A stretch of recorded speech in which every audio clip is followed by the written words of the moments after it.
She says the quality of our relationship determines the quality of our lives. And I 100% agree with that statement. I think it's so true. Um, and so for me, like in CERTIS, how I translate that in what I do is uh, I, I try to be available, consistent, and I nurture human relationships beyond business, and that's really one of my key role and one of the reasons why Fadi came to me to create CERTIS. Every year, millions of attraction visitors lose hours in line instead of making memories. Since its inception, Accesso's virtual queuing has saved more than 4.5 billion, yes, that is billion with a B, minutes of wait time, freeing guests to pack their day with more rides, eats, and excitement. The result? Happier guests who spend more and a better bottom line for you. Ready to turn waits into wins? Visit accesso.com/ROI clinic. The queues are virtual. The results are real.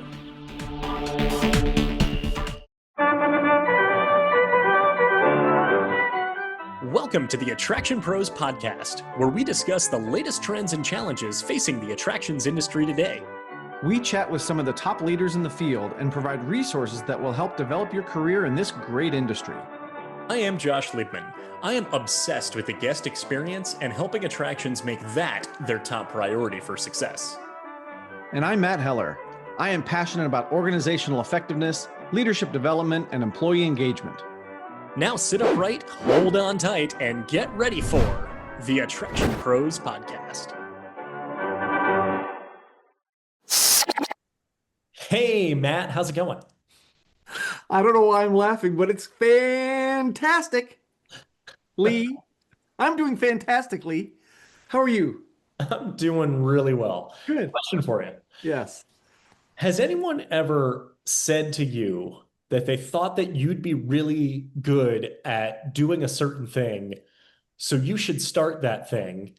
And throughout conversations, that led into a partnership of the two of you doing that thing together. I think we are doing that thing right now, if that's what you're referring to. I was reminded of that just a little bit. I don't know if you picked up on that as well. I did. In our interview today, going straight to it, Salma Abassaly is a co-founder and managing partner of CERTIS LLC, based in the Middle East. She's in Dubai in the United Arab Emirates. And she shared the story of how the partnership started, of how she brought a certain skill set and her business partner brought a certain skill set, and realized that the two combined could form something pretty unique and create a value for the industry in the Middle East. Yes, and that did remind me of the conversation that you and I had many, many years ago as we talked about doing a podcast, and then we said, "Hey, let's join up and do it together." And I will be honest, I don't think I would have kept a podcast on my own going this long. So little shout out to you and the partnership and accountability, which is awesome. But I think that also ties back to what Salma was saying in terms of the partnership that she has with Fadi, because so much of what she talked about was how there, and I think you used the term yin and yang. Right, there's a great balance in what she brings and what he brings. And when you think about what CERTIS does, I think that's really important because they focus on inspections and certifications. And there is absolutely a technical side of that, but there's also a really heavy relationship component to that. And that's where I think that balance really comes in. Yeah, and it's interesting, and one of the things that we have done on this podcast over the last 430 weeks or so, who's counting? We are, is we said when we do these interviews, we want to focus just as much as on the people behind the business, just as, if not more, than the business itself. So they do safety inspections and safety certifications. So yes, we absolutely do talk about that, but we talk about Salma and her career and her partnership with Fadi, as well as really the relationships built between the business as well as just with their clientele, with the industry as well. And she is a huge advocate on building relationships, protecting relationships, and the relationship capital that goes into making a certain initiative, in this case, their business, successful. Right. And she even talked about measuring that relationship capital, right? You know, so many businesses, they on their balance sheet, it's all about the numbers, right? It's all about how much money we've brought in and how little money we can send out. But she's really focusing on success being, hey, we've built these great relationships, which I think is amazing. She also talked about normalizing diversity. And, you know, she really thought about it from her daughter's perspective in that she hopes that her daughter doesn't have to have the same conversations that she's had to have and many generations before about the representation of women in a particular industry. And we talked certainly about the IAPA association in terms of currently it's very male dominated, but there's a lot of women that are really making their way and making their mark on the industry. Excellent. Yeah, really inspiring. I think to say the least of just how great this was and how passionate she is about the topics that she talks about. So, should we get to this interview with Salma Abassaly? Let's do it. Hi, Salma. Welcome to the Attraction Pros podcast. How are you doing today? I'm very good, Matt. Good evening. How are you? We're great. So excited to have you here and for the conversation. Can we first start off by talking a little bit about your background and your career? Yes, absolutely. So, background, it's a funny question because here in UAE, when people ask you this question, you never know what to answer.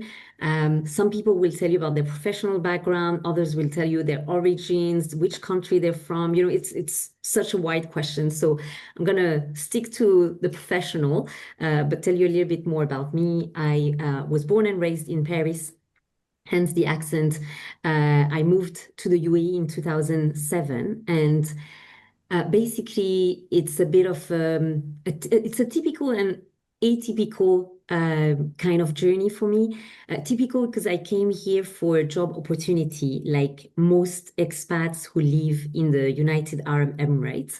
I was working for the hospitality business back in those days, and everyone was saying, "Oh, luxury hospitality, you have to go and work in the Middle East. There is nothing like the hotels they build over there, the client centricity, etc." So I came here 2007, and yeah, almost 20 years later, I'm still here. So this is the very typical part of the journey. Lots of people come for a very short time, and I mean initially, and then end up staying because it's such a great place to live. And then the atypical part, I think, of the journey is my career. I started, as I said, in hospitality business, and then I had 5 different jobs in different industry. It's been a journey I had absolutely unplanned, and which has been really rewarding and exciting. And every day I wake up excited here in my life in Dubai. So no, really grateful. Went from hospitality, as I said, to hospitality in corporation. Then I moved to managing small entertainment businesses. Then I manage leisure facilities for big corporation, and eventually I became an entrepreneur and the co-founder of CERTIS. So in a nutshell, that's me. Excellent. I'm curious if we can highlight just some points along your career path here before diving into CERTIS, which we definitely want to hear all about that and all the company information. But you mentioned you went from hospitality to hospitality incorporation. I wonder if you can tell us what that included and what that was like. All right. So I was basically managing the reception, any reception services, as well as any banqueting requirement that this big corporation had. They had many buildings, and they were subleasing their facilities to other companies. So I was looking after what they call their hospitality services. and heading, I don't know, maybe 20, 25 people to manage those. So that was hospitality in corporate services. And then I had my daughter. So I took a job to keep myself in the game. But it was not like I took a big hit, on my salary, which is very common. And I was just managing play area for children. It was a family-owned business, it was something of a small scale. And then from there, I went to a big corporation which had lots of play areas, lots of family entertainment center, and that's how the journey in this field of leisure and entertainment started. Completely by chance. It's the only reason why I took that job actually with the big salary hit was because I could take my daughter to work with me. So it was a big plus. Yeah. Yeah. That's so cool to hear how this all has kind of happened by chance. A lot of people I know in the attractions industry, especially over here in the States, we don't plan on this becoming our career, but here we are, Here we are. Exactly. Yeah, exactly. Yeah. Well, and I'm curious if we could hear a little bit more about CERTIS and how you became an entrepreneur. Yeah. Okay. So first of all, what is CERTIS? Let me answer this question. CERTIS is a UAE-based inspection and certification body. It's accredited by EIAC being the Emirates International Accreditation Center. And it's focusing on ride, attractions, and leisure facilities. So that, in a nutshell, presents CERTIS. We work with leading operators regionally, and we ensure their rides meet international standards. And we offer them an end-to-end approach from concept design to installation inspection, as well as their ongoing operational audits and inspection. So that's for CERTIS. And how did it happen? I guess that's the big question. Well, a few elements into this picture.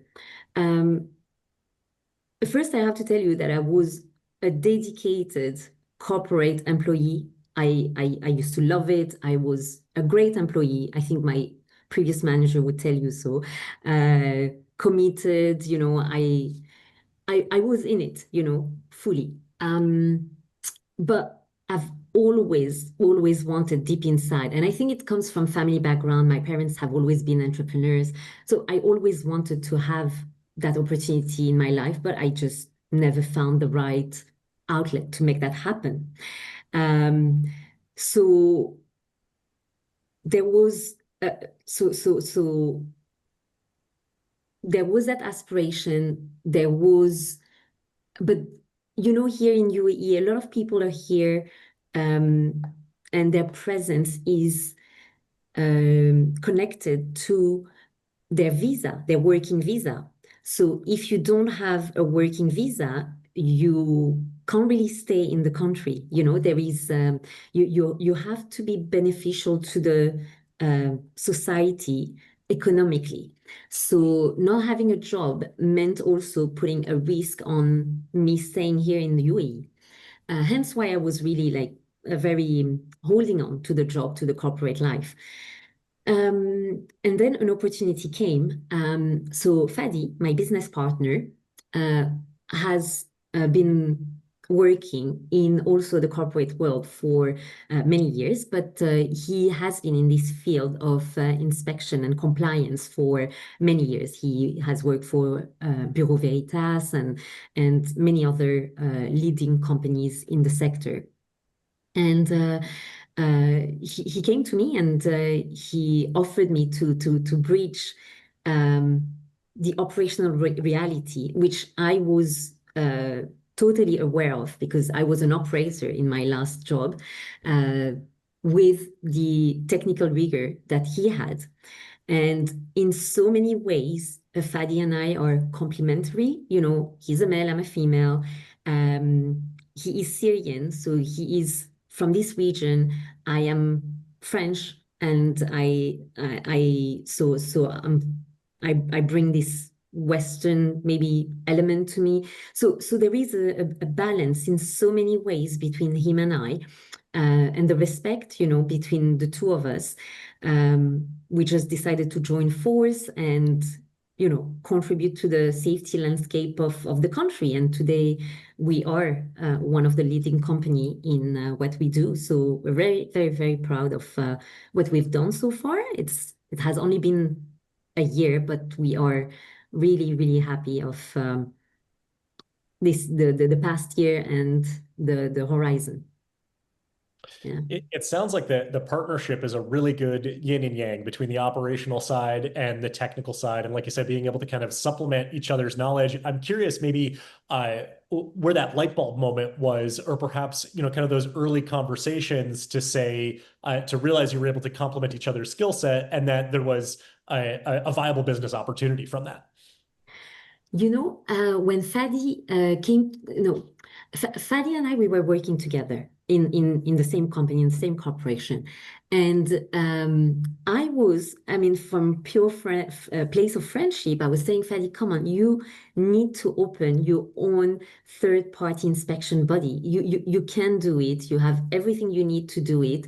What is stopping you? We literally had that conversation maybe 2 months before making it a reality. And Fadi had he did an MBA. He was closing that chapter. So yeah, he was maturing the project. And when he came to me and he said, why don't we actually join force and do that together? And I think credit to him, because I couldn't see, I was too operational. I was not enough of a technical person to really understand the project before he really explained that to me. But credit to him for, not wanting to do that just by himself, because he could have, but he wanted to have a balance. I think that's the main word that can characterize our partnership, how CERTIS came to life, and what we have created. It's a balanced company made of balanced people. That's so cool. And can you talk a little bit about your operational background and how that is now helping you in your current role within CERTIS? I think I speak the language of the operators calling us. I think that's the main thing. I understand their concerns.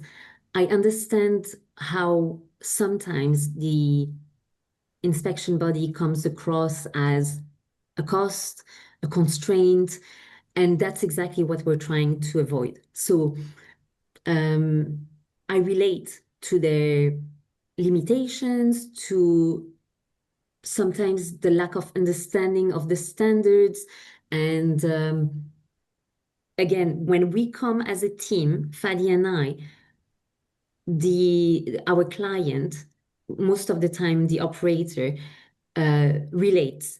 We relate to their language, and therefore we're able to tackle any concern they have, whether it's Fadi from a technical perspective or me from an operational perspective. There is no gap. There is no gap. And I've got to imagine that kind of being able to kind of make that connection of relating to the operator really demonstrates that you're a partner, and that yes, there's the inspection piece of it, and I'm guessing that maybe there's sometimes that you tell a client news that perhaps that they don't necessarily want to hear, but that it's coming from the lens of advocacy and really kind of working directly with them to ensure their best success. Totally. Fadi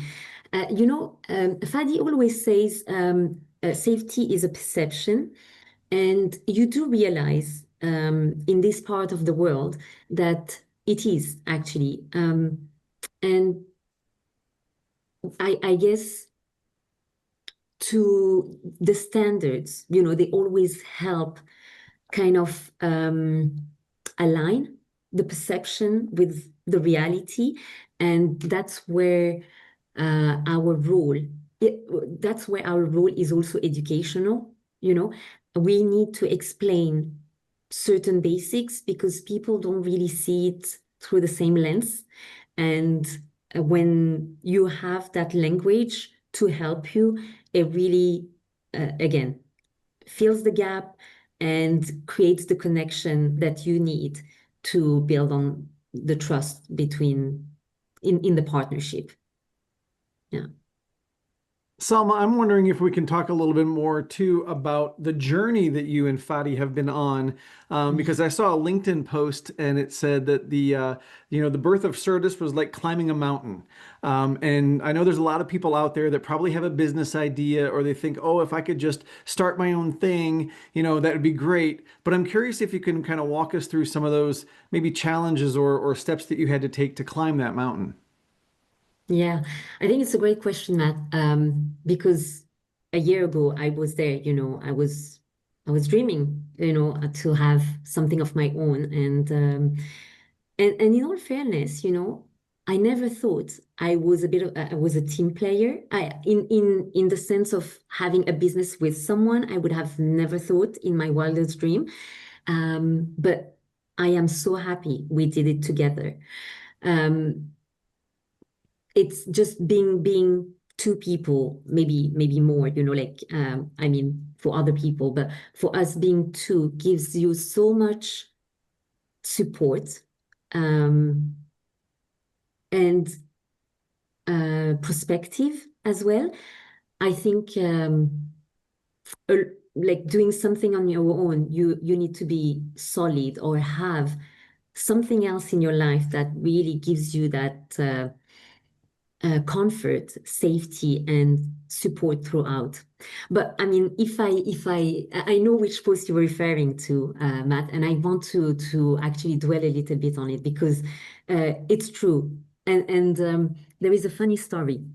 Many years ago, Fadi and I, with some other friends, we went on hike, and the place here in UAE, it's called I mean, the hike itself is called Stairways to Heaven. It was such a hard hike. Fadi and I made a joke out of it, and we said it was Stairways to Hell. We literally climbed up one full day. Honestly, I felt like it was the end of my life. We slept on top of the mountain and then we went back the next day. And Fadi, who loves the hike, told me recently, oh, I'd love to do that again. And I've been thinking, oh my God, no, never again. But well, when Fadi will listen to this podcast, I am committing through this podcast to actually do it one more time with him. But sorry, I still haven't answered your question. And what I want to say is that it's true. When you plan for a hike, you're excited. You think of, the summit and the excitement is there, and you don't really think about all the steps in between, right? But every step is demanding. Every single step in that hike I'm referring to was demanding. It was difficult. It was breathtaking. Uh, and but you climb with the vision, right? You have a vision and you want to achieve it. So you climb, but the learning curve is steep, right? It's really, really steep. It's as steep as those steps, and uh it's a journey that we have learned to appreciate one step at a time. The accreditation was a process and it took time. The competition on daily basis, even though we are in a niche field, still competition is harsh. And then you need great partners to make it happen. It's not a journey you can tackle solo. You never know what can happen. I mean, at least for myself, I would have not liked to do something like that on my own. So you need great partners. You need great equipment as well, which means, a good bank, a good accountant, good lawyer, by your side, and faith in the process, I think is really important. And eventually you reach you reach to a certain top, you think, you're there, and you appreciate what you see, but the higher you go and the better the vision becomes, right? So that's, yeah, that's how I think the story that we posted and this analogy of the hike goes together for us. That's such a great analogy. It makes so much sense, and I appreciate hearing your perspective on it. One of the things that I've learned in my entrepreneurial journey, and I know Matt will agree with this, is one of, if not the most important thing to be building as you're building your business is relationships.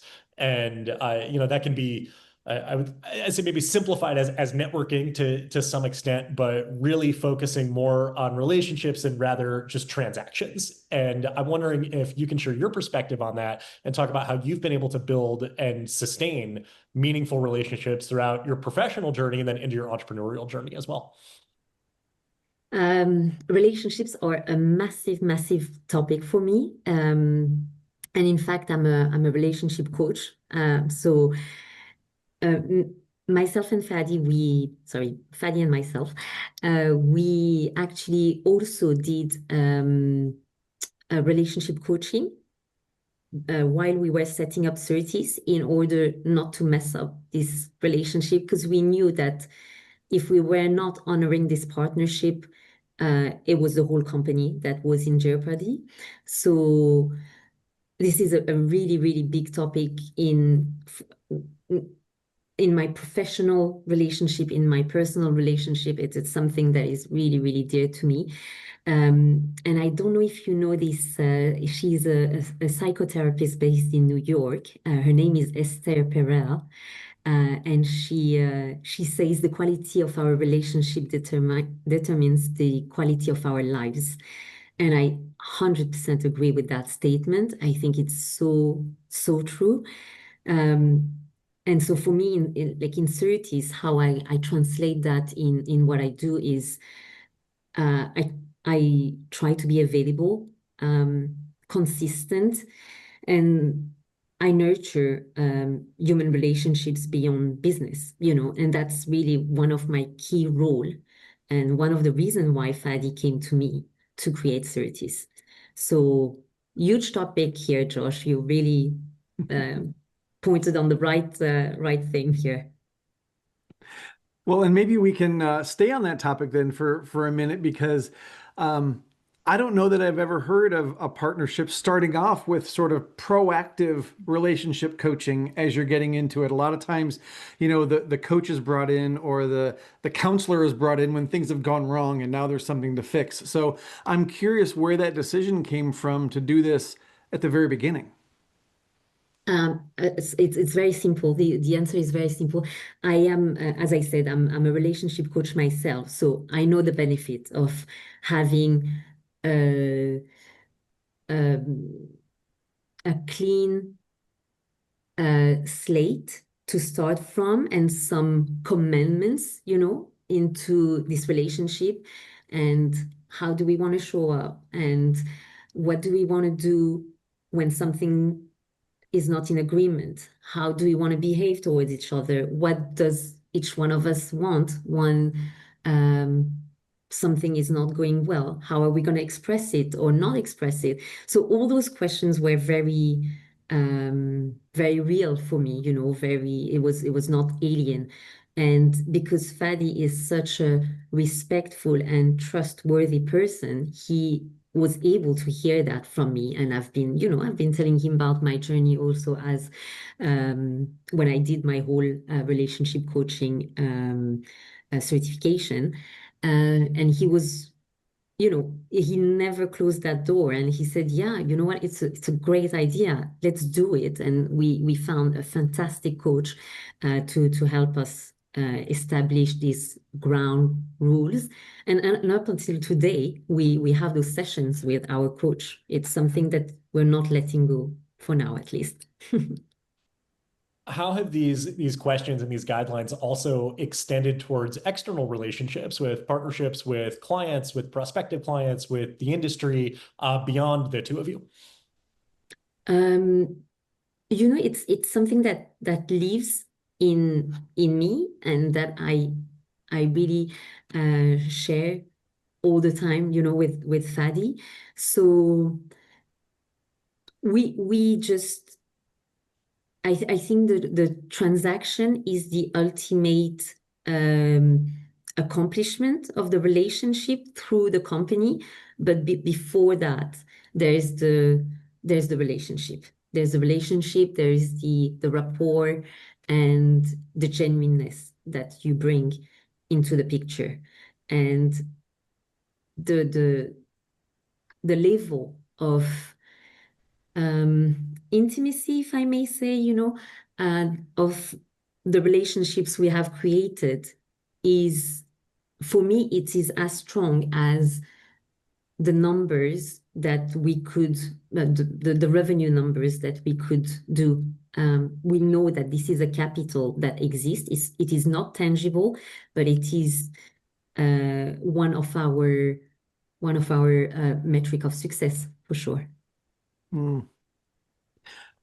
Salma, I'm wondering if we can switch gears just for a minute, because I want to make sure that we get to this video that you did just after the IAPA Europe conference. And I happened to catch this on LinkedIn. And I thought, first of all, you encapsulated the conference very well, but you also talked about the visibility of women in the industry. And I'm wondering if you can talk a little bit more about how important that is. Okay. Look, I think representation matters, right? But not just for visibility, but for aspiration and inspiration. Why I'm saying that? It's a subject that is very dear to me. I'm the mother of a girl. I also grew up in so my background, religious background, I'm Muslim, which is a culture which is quite patriarchal. I live in a Muslim country where I feel really safe as a woman. And so I think what I'm trying to do is that, what I'm trying to say here, women in business bring emotional intelligence, they bring resilience, and they bring collaboration. I think these three things are unarguable. And so often, I have heard this story also so many times, I happen to be not the only woman, but such a minority, in boardrooms, in meeting rooms, and it is not a comfortable place to be as a woman, and you always feel that whatever you're going to say, you're going to be judged twice more than your peers, your male peers, it's the goal is not really to highlight gender, but more to normalize diversity. So it's not a talking point anymore. And I hope that my daughter doesn't even have to, notice whether there are two female in a boardroom or not, like I hope for her it's not even a subject, and that my generation just stops talking about it at some point. That's another big topic. I'm curious, you talk about how what women bring to the workplace, emotional intelligence, resilience, and collaboration. And I'm wondering if you could share the way that you've been able to develop those in yourself as well.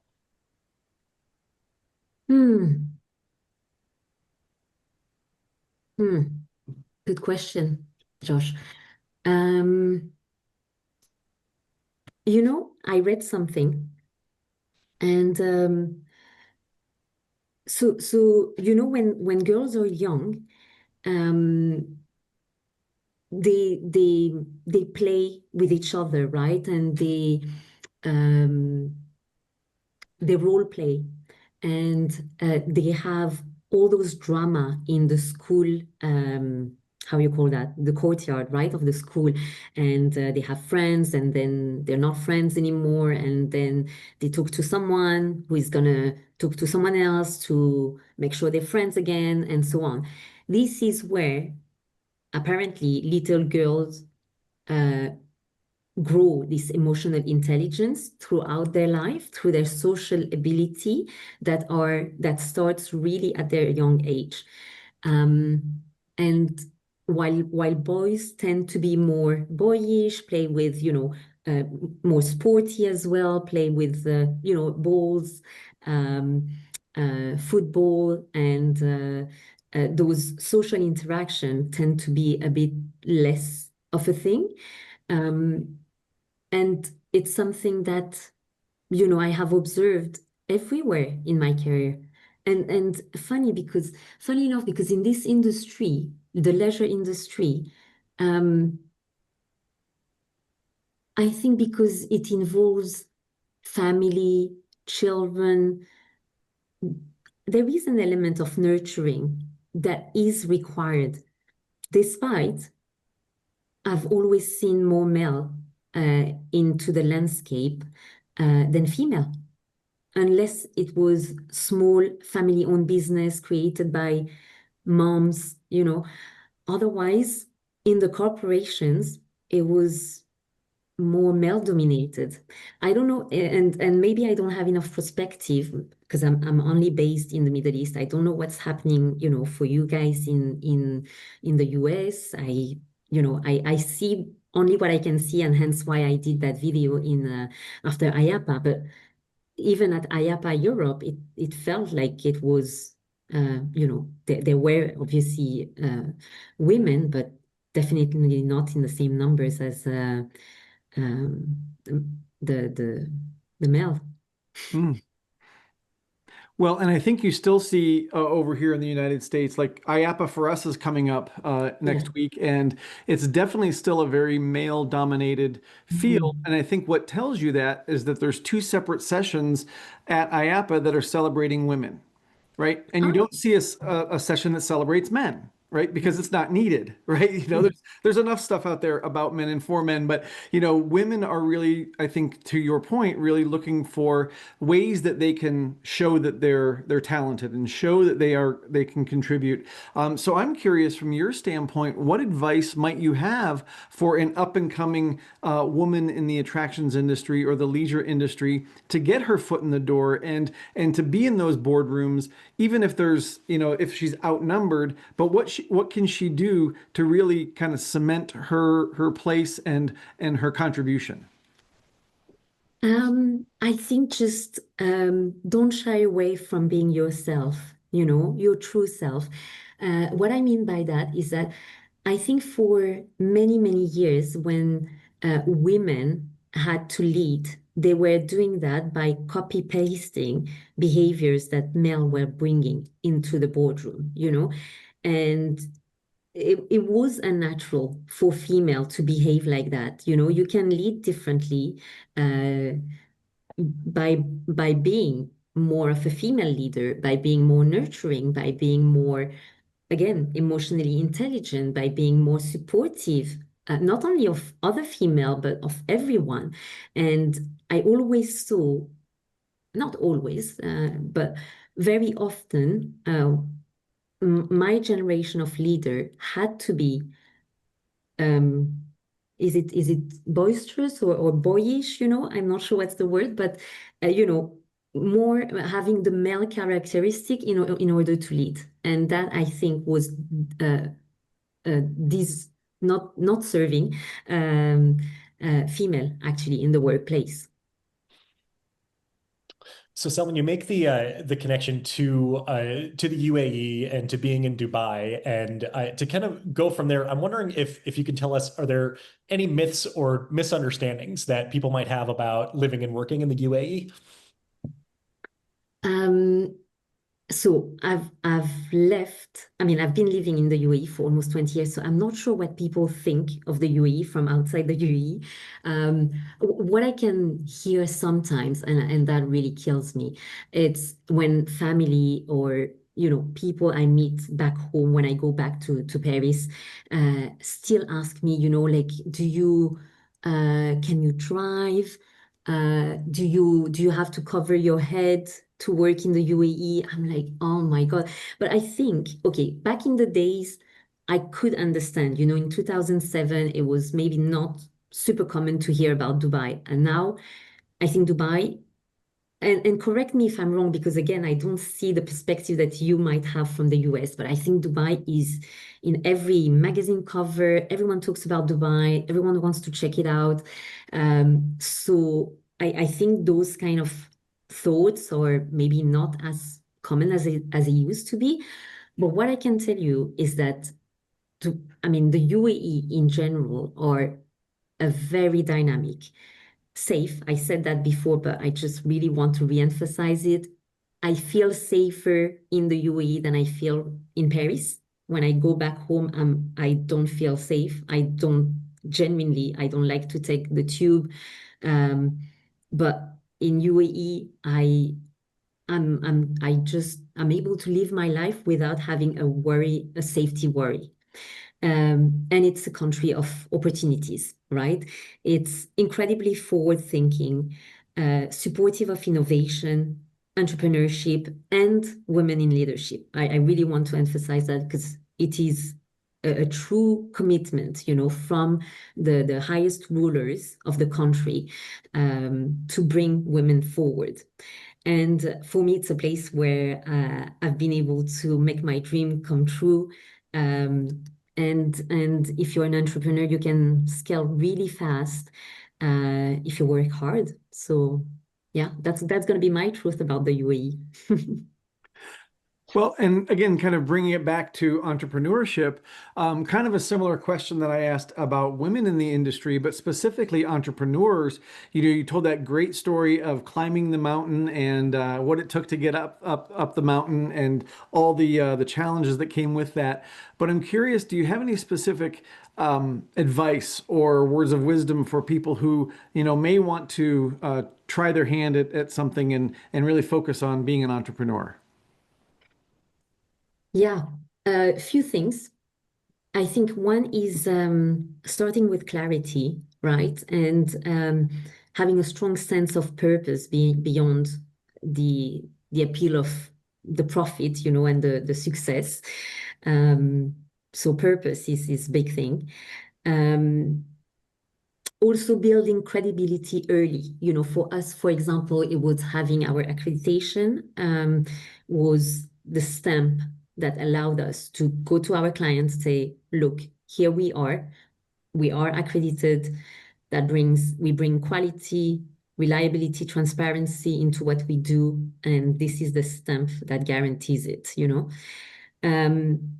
One advice I've heard many times from entrepreneur, and it was something that was, I think, from a corporate employee mindset, I was struggling to understand. It's and now I completely see it. It's surround yourself with people who are smarter than you. That emulates collaboration rather than competition. And I think it's so true. Actually, if one day you're an entrepreneur, you want to have people who think faster, clearer than you do, because that can only elevate what you're doing.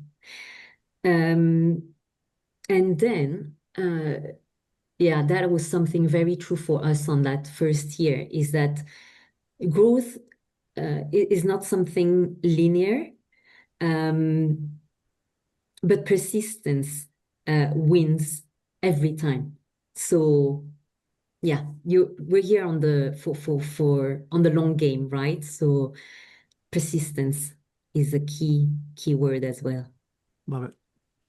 That is so many. I just took some notes there, and I think we could just consolidate just like an amazing, very practical list that you just did there for aspiring entrepreneurs. The one about growth is not linear. To also call back to the mountain analogy, neither are mountains. And Exactly. persistence wins every time. That's how you get to the top of the mountain. The other thing I was thinking too, as you're going through that, is that, as an entrepreneur, most people don't see the mountain, or they don't see the climb. But But I mean, they see you at the summit and say, well, that looks really easy without Yeah. knowing the amount of struggle that it took to get there and to where you're going as well. So we have a few minutes left here, but we've got a couple more questions that we'd love to ask you. And that is just from a tourist standpoint or from a consumer standpoint, curious if you have a favorite attraction and what that might be. I do. I do. And actually, it's in the US. I tried that attraction when I came to IAPA a few years ago. And I will never thank enough my colleague who had done the attraction before and didn't tell me anything about it. And it was at uh, Universal in Harry Potter land. There is this Hagrid, is it Hagrid motorbikes? Yes. I don't want to spoil it for those who have not done it, but it's such a brilliant roller coaster. Have you done it? Yep. Yes. Oh my God, it's brilliant. I love it. I love it. I wish, I was living closer to Orlando so I could go and do it again. Because in my head, it was such a wow factor. Completely blown away. Completely blown away. Loved it. I would agree. That is an amazing, amazing attraction. But bringing this also back to CERTIS, what's next for CERTIS? What's next for CERTIS? Well, first of all, because it's important to keep your head on your shoulders, I think rooting our company, which is still very young, as a regional reference in safety excellence is priority number one, but will remain a priority for the rest of our journey. And then there's going to be obviously the geographical expansion with the obvious for us. I don't know if you're aware of what's happening in Saudi, but there are some really big projects. I mean, the whole leisure and entertainment landscape is evolving, and there's going to be massive opportunities. So that's for, I would say, the obvious. And then we are in a region which is so immature, with what we're doing. And there are the less obvious opportunities, whether it is in Africa, in other Gulf countries, or even in Asia. I think that there is so much opportunities. And then there are other projects that I can not talk about right now, but if you invite me to another podcast, I might share that later down the line. This might have to do that. But in the meantime, this has just been such a fascinating, wide-ranging conversation, and we really appreciate you taking some time. I know late in the day, late in the evening for you to join us on the podcast. As we start to wind this down here, if people want to learn more about CERTIS, or if they want to get a hold of you directly, where would you send them?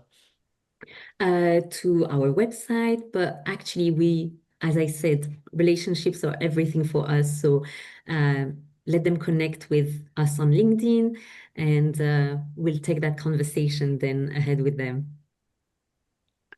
That's awesome. That's awesome. So thank you, Selma, for your time today. We really do appreciate it. Like Josh said, it's such a wide-ranging conversation. And for everybody out there who's watching and listening, just remember, we are all attraction pros.